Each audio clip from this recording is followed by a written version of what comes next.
अस्सलाम वालेकुम वीरो। ਉਹ ਆਂਦੇ ਨੇ ਛੇਤੀਆਂ ਅੱਗੇ ਟੋਏ।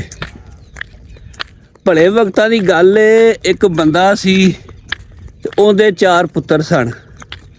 ਉਹ ਬੜੇ ਕਾਲੇ ਸਨ ਤੇ ਉਹਨੇ ਇੱਕ ਦਿਨ ਸੋਚਿਆ ਕਹਿੰਦਾ ਨਾ ਮੈਂ ਹੁਣ ਕੋਈ ਸਬਕ ਸਿਖਾਵਾਂ।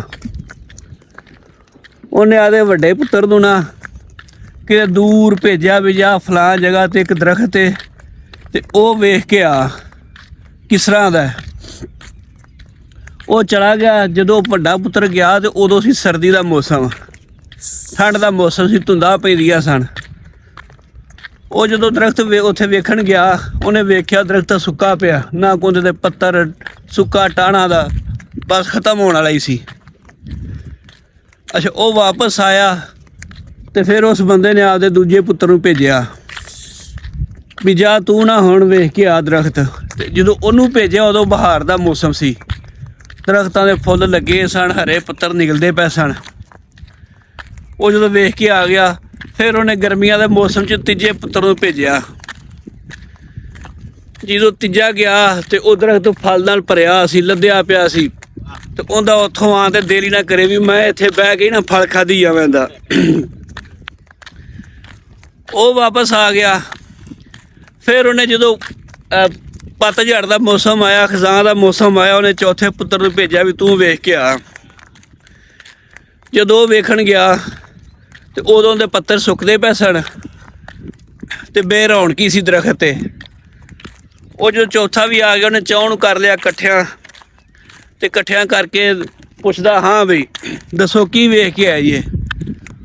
ਉਹ ਪਹਿਲਾਂ ਜਦੋਂ ਦੱਸਦਾ ਵੀ ਮੈਂ ਤਾਂ ਜਦੋਂ ਗਿਆ ਦਰਖਤ ਸੁੱਕਣ ਵਾਲਾ ਸੀ, ਖ਼ਤਮ ਹੋਇਆ ਪਿਆ ਸੀ, ਤੇ ਦੂਜਾ ਫਟਾਫਟ ਬੋਲ ਪਿਆ ਵੀ ਇਹ ਤਾਂ ਝੂਠ ਮਾਰਦਾ। ਜਦੋਂ ਮੈਂ ਗਿਆ ਉਦੋਂ ਤਾਂ ਉਹਦੇ ਤਾਂ ਪੱਤਰ ਨਿਕਲਦੇ ਪਏ ਸਨ। ਉਹ ਜਦੋਂ ਦੂਜਾ ਬੋਲਦਾ, ਤੀਸਰਾ ਵੀ ਫਟ ਬੋਲ ਪੈਂਦਾ। ਉਹ ਆਂਦਾ ਦੋਵੇਂ ਝੂਠ ਮਾਰਦੇ ਨੇ, ਦਰਖਤ ਤਾਂ ਫਲ ਨਾਲ ਭਰਿਆ ਪਿਆ ਸੀ। ਉਹ ਜਦੋਂ ਇਹ ਗੱਲ ਕਰਦਾ, ਚੌਥਾ ਵੀ ਬੋਲ ਪੈਂਦਾ, ਕਰਦਾ ਨਹੀਂ ਜੀ ਉਹਦਾ ਤਾਂ ਪੱਤਰ ਵੀ ਨਹੀਂ ਸੀ ਹੈਗਾ, ਉਹ ਤਾਂ ਸੁੱਕਣ ਨੂੰ ਫਿਰਦਾ ਸੀ। ਤੇ ਉਹਨਾਂ ਦਾ ਪਿਓ ਫਿਰ ਆਂਦਾ ਹੈ, ਉਹਨੇ ਪੁੱਤਰ ਤੁਸੀਂ ਚਾਰੇ ਹੀ ਸੱਚੇ ਜੇ, ਝੂਠਾ ਤੁਹਾਡੇ 'ਚ ਕੋਈ ਵੀ ਨਹੀਂ ਹੈਗਾ। ਲੇਕਿਨ ਗੱਲ ਹੈ ਟਾਈਮ ਦੀ।